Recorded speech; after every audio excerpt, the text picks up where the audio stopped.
Happy and energetic day, dear children. I welcome you all to the English Corner. Children, what we are going to learn today? Yes, it is a supplementary reader. It's a small story. The name of the story is Old Clock Shop. The Old Clock Shop.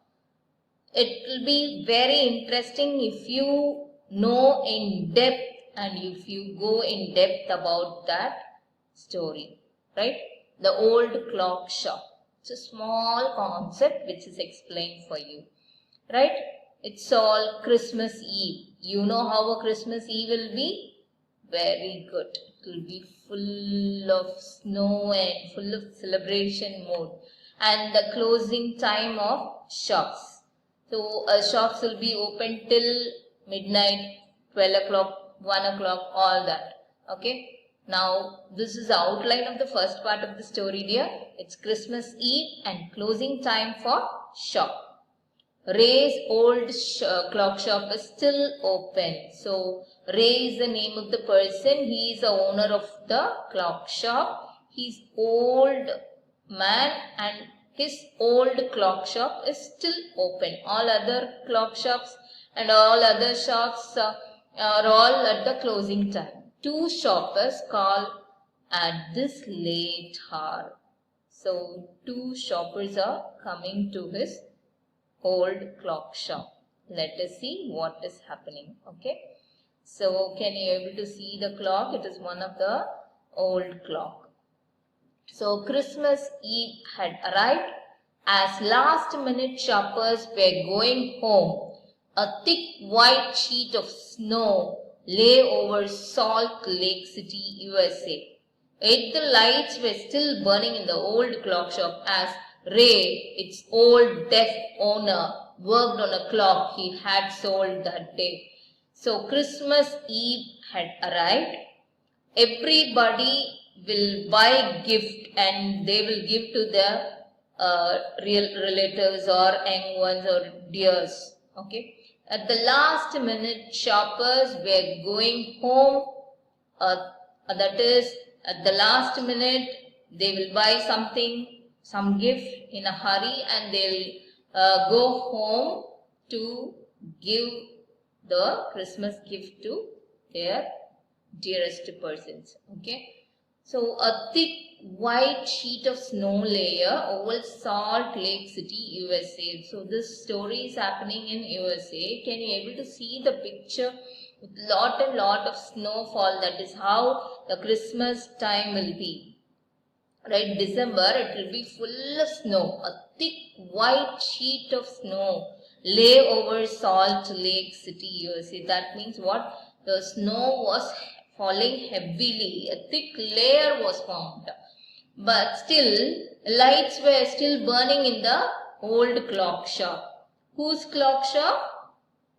Yes, Mr. Ray's old clock shop.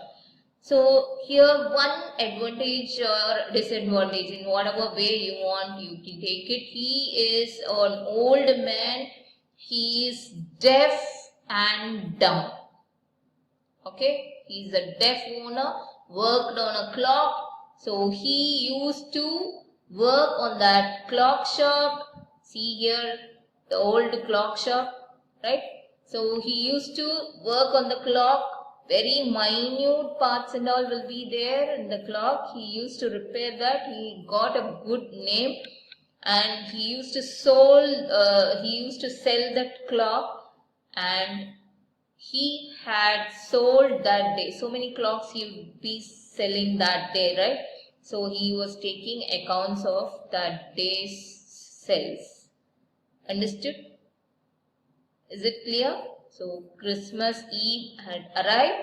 As last minute shoppers were going home, a thick white sheet of snow lay over Salt Lake City, USA. Yet the lights were still burning in the old clock shop as Ray, its old deaf owner. Ray was also old. The clock shop was also an old shop. Worked on a clock he had sold that day. Right?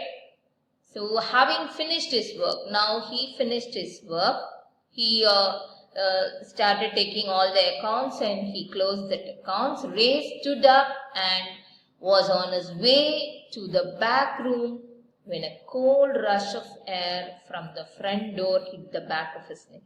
That time he was turning and closing all the bag, packing all his things. Okay, he was planning to go home. At that time, he felt cool air. When somebody opens the door, you will feel the cool air, isn't it? The same way he too felt the cool air rushing from the front door, hit the neck, back of his neck. Can you able to see here?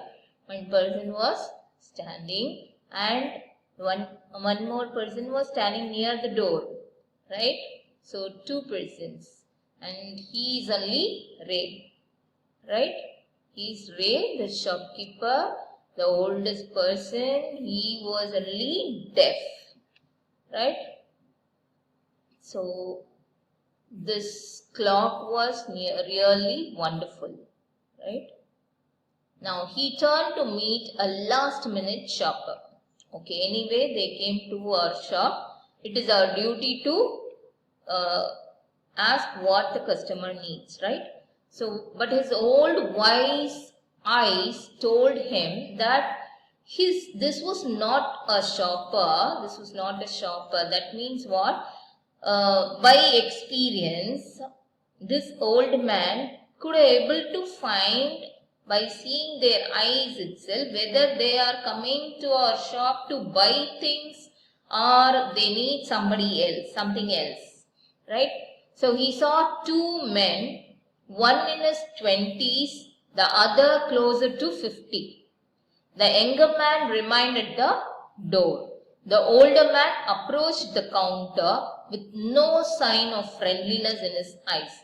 Ray was able to hide his growing fear as he slowly pushed a notepad and a pencil across the counter.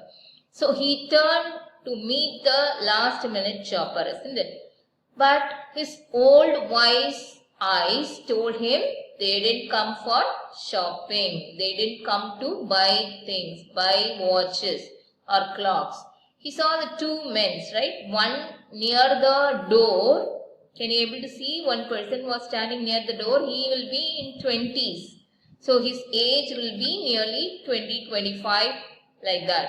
And the man who is coming inside, he will be nearly 50. This is a man, right? He will be closer to 50. So younger man remained at the door. The younger man standing near the door itself, he is not coming inside. The older man only approached the counter with no sign of friendliness in his eyes. See his eyes, it was not at all friendly, right? Ray was able to hide his growing fear. So what Ray had thought?